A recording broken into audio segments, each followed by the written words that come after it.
The opening day of practice at the iconic Suzuka Circuit delivered a fascinating and telling narrative ahead of the Japanese Grand Prix, one that shifted the complexion of the early 2026 Formula One season in significant ways.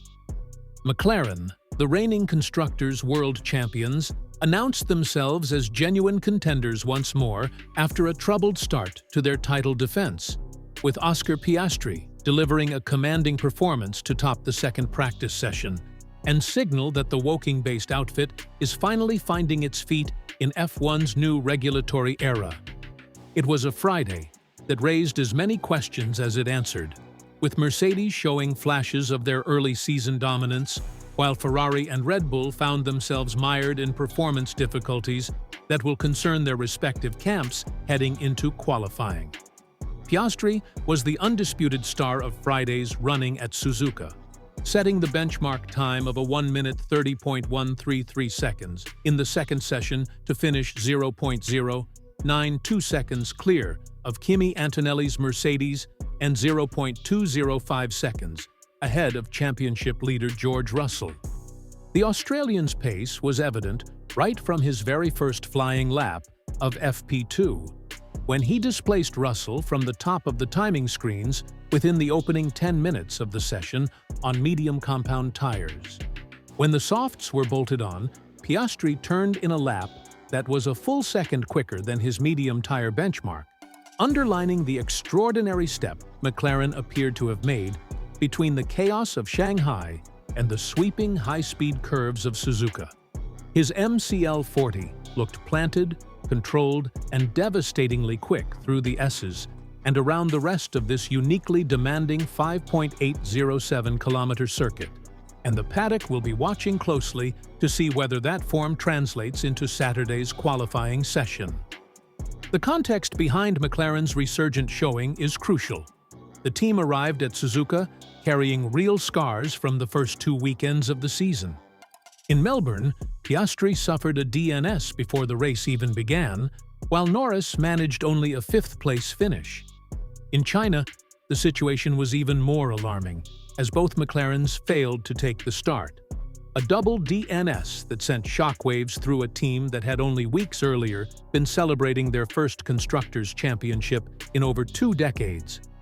Heading to Japan under pressure to respond, McLaren appeared to have done exactly that, delivering their strongest day of running since the new regulations came into force.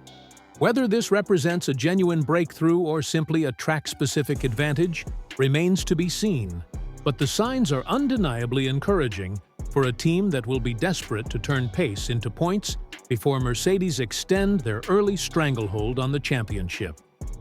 For Mercedes, Friday was a day of contrasts. Russell had dominated the opening session, leading Antonelli by a slender 0.026 seconds in what was a comfortable Silver Arrows 1-2 that continued their early season authority. However, the second session told a rather different story, with the German manufacturer losing the top spot to Piastri and finding themselves unable to fully recapture the commanding margin they had established in FP1. That said, the long-run pace data offered by Antonelli and Russell during the race simulation runs late in the second session remained highly encouraging, with the young Italian leading the way from his teammate and no other car within half a second on average over a sustained stint. Antonelli, who announced his arrival on the Formula One stage with a maiden Grand Prix victory in China just 2 weeks ago, once again showed the composure and raw speed that is rapidly making him one of the sport's most exciting young talents. Russell, meanwhile, leads the Drivers' Championship after 2 rounds and will arrive at Saturday's qualifying session fully aware that his title rivals are closing in. Lando Norris endured a session that embodied the kind of day that tests a driver's patience and professionalism in equal measure. A hydraulics failure on his MCL40 cost him the opening 23 minutes of FP2, forcing his crew to work frantically in the garage while his teammate was carving out the fastest times on track.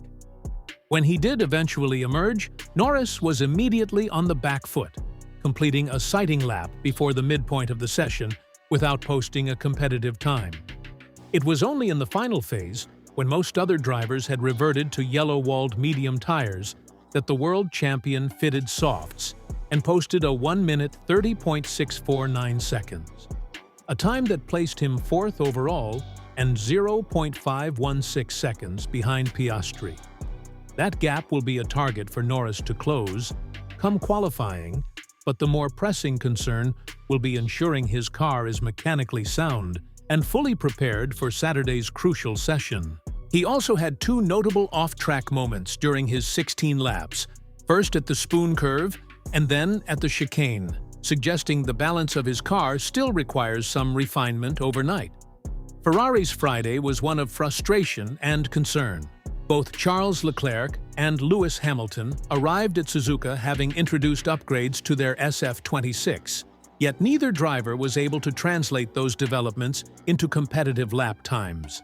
Leclerc, who finished 5th in FP2 with a time of 1 minute 30.846 seconds, 7/10ths adrift of Piastri, suffered several unsettling moments throughout the session, including wobbles through the S's and a run off the circuit at the spoon curve that highlighted the grip deficit he was experiencing. Hamilton, who took his first podium for Ferrari in China to generate enormous excitement around the team's prospects, was equally candid in his radio communications, telling his engineers that he was slow because I've got no confidence in the car. The 7-time world champion ultimately finished 6th, 0.847 seconds behind the session leader, and will need a very different feeling from his Ferrari when he heads out for qualifying on Saturday morning. For a team that had been Mercedes' closest challenger across the opening 2 races of the season, Friday's running at Suzuka represented a step backwards that the Maranello outfit will be working through the night to address. The most alarming data point of Friday's practice, however, almost certainly belonged to Red Bull. Max Verstappen, the 4-time world champion and the man who has won the last 4 Japanese Grands Prix at this very circuit, was a deeply troubled figure throughout the day's running. In FP1, he had already been off the pace by 0.7 seconds, but in the second session the situation deteriorated further, with the Dutchman classified 10th and a massive 1.376 seconds adrift of Piastri. Verstappen's radio messages were unambiguous in their frustration, the 4-time champion reporting that his understeer was unreal and clearly struggling to find any semblance of confidence or rhythm aboard the RB22. The fact that he was slower than Audi's Nico Hülkenberg in 7th, Williams' Alex Albon in 8th, and Haas's Oliver Bearman in 9th speaks volumes about the severity of Red Bull's problems at a track they have historically dominated.